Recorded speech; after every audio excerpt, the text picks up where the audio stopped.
Good morning, children.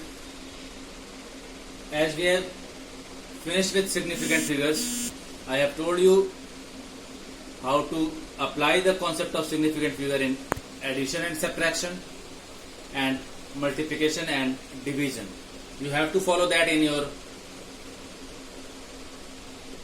experimental measurements, and wherever it is written that use proper significant figure, you have to apply that. Now next topic will be error analysis. Error is important one. You must know what is error. So before that, you all know what is measurement. Measurement is comparison of unknown physical quantity with known standard quantity. The known standard quantity is unit and unknown physical quantity is what you are measuring, like length, mass, time, temperature. These are unknown physical quantities, but with the help of what you are measuring, that is known standard, that is unit. You all know certain measuring instrument, because you need, for any measurement you need some measuring instruments. For measuring length you need meter scale. For smaller length or diameter you need vernier scale or screw gauge. For circular surface you need spherometer. For measuring temperature you need thermometer. For measuring time you need stopwatch. For measuring mass you need physical balance.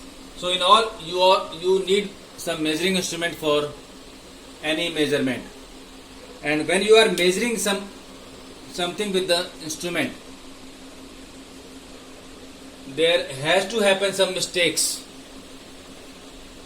either by the atmosphere of the lab or the experiment where you are performing, or in the instrument itself, or by wrong measurement, or by not following the proper procedure. So these are certain things which needs to be understood, because you are dealing with measurement. You know physical quantities which can be measured. So everywhere you are measuring, and while you are measuring you must be getting some mistakes or uncertainty in the reading. These mistakes or uncertainties in the measurement is known as error. The proper definition of error is the uncertainties in the measurement is known as error. And the maximum possible error in any measuring instrument, if it is not provided,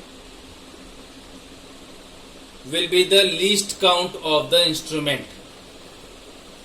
Say for example, I am measuring a length.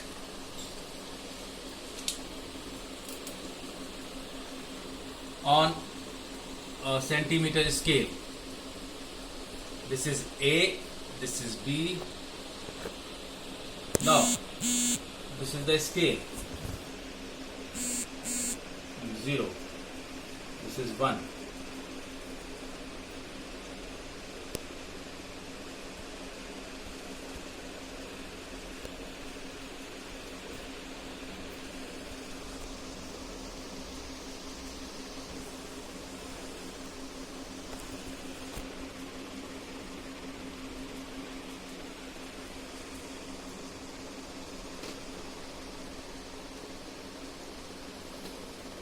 So in the measuring instrument, here this measuring instrument is a centimeter scale. It has a least count of 0.1 centimeter.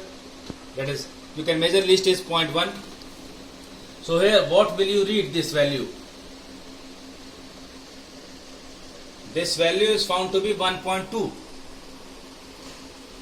But here what you will read? This is lying between 6.4 and 6.5. So here the error arises. Either you use 6.4 or 6.5. If you are taking 6.4, you are decreasing the actual value. If you are taking 6.5, you are increasing the value. So these are measurements which depends on least count of the instrument. I have told you that significant figure. One confirmed value and one doubtful value. So either 6.4 will be correct or 6.5 will be correct. But in both the cases you are not getting the value of this part.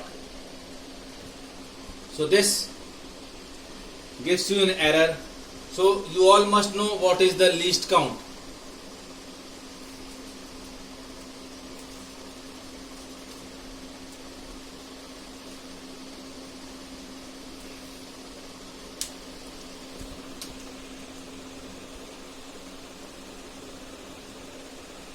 Least count is the least measurement from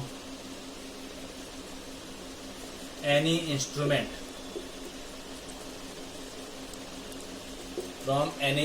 This is the least count. So if the error is not provided in the common language, if I am asking you what are you going to score in the examination or test, you will never say that it will be exactly 19 or 18. You will say it will lie between 15 to 20 out of 20. So that means 15 to 20 means what? You are saying that it is lying between 17 plus minus 3. If you add it, if error is positive, then 17 plus 3. If it is negative, then it is 17 minus 3.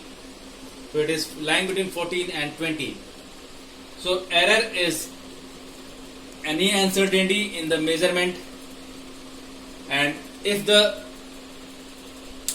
error value is not provided, you will use the least count of the instrument. Now, this is theoretical part. Now, types of error.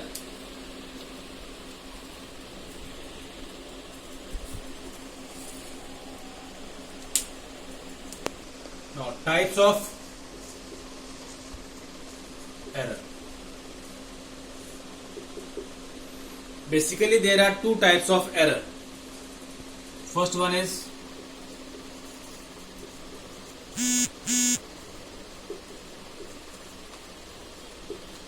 systematic error.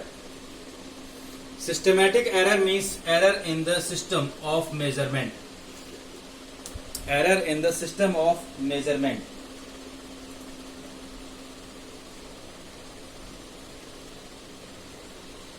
These are measurements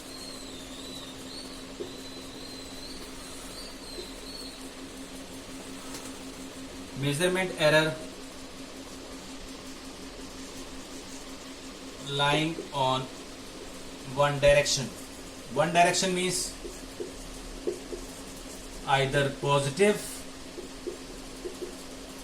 or negative error. I am giving an example. You go to market, you buy some sugar, asking the shopkeeper to give 5 kg sugar. He gives you 5 kg sugar, but when you come to home and measure it on your scale or instrument, it is found to be 4.9 kilogram. You have asked 5 kilogram. So what is the error there? Error is 5.0 minus 4.9, that is 0.1 kilogram. So 0.1 kilogram is the error. So these kinds of error will arise during measurement. In a systematic error, these are the measurements error lying in one direction or one direction. It is either positive or negative. I am giving an example of this kind of error. Instrumental error. Instrumental error. Error in the instrument. Basically, there are one very common instrumental error is zero error. You might have heard. This is the error in the instrument itself. So zero error is when the arrow of the one scale is not coinciding with the zero of another scale. Say for example, in a vernier scale, you are having 1,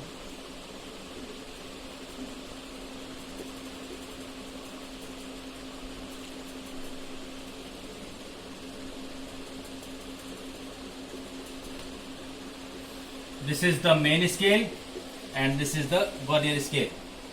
Now here, this is the reference line of the vernier scale. The first line is the reference scale, reference division. If the first line, that is reference division, is not coinciding with the main scale division, then there is an error. So this error can be positive or negative depending on whether it is lying on the right hand side of the zero or on the left hand side of the zero. Here it is lying on the right hand side of the zero.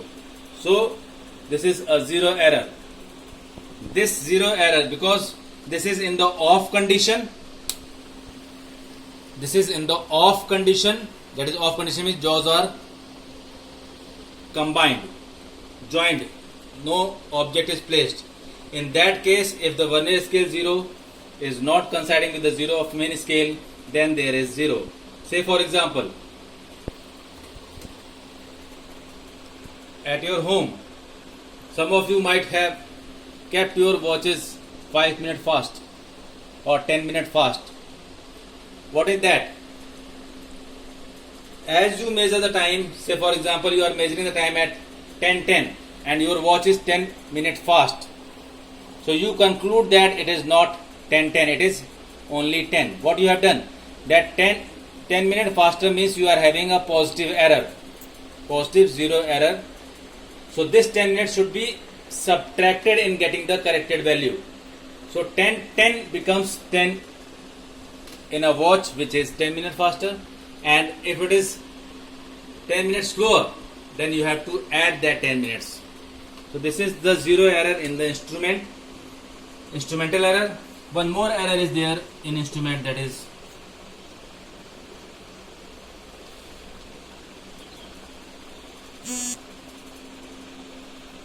and this is backlash error, which is also in the instrument with the thread, that is having a screw on which the scale is rotating, like in screw gauge, spherometer.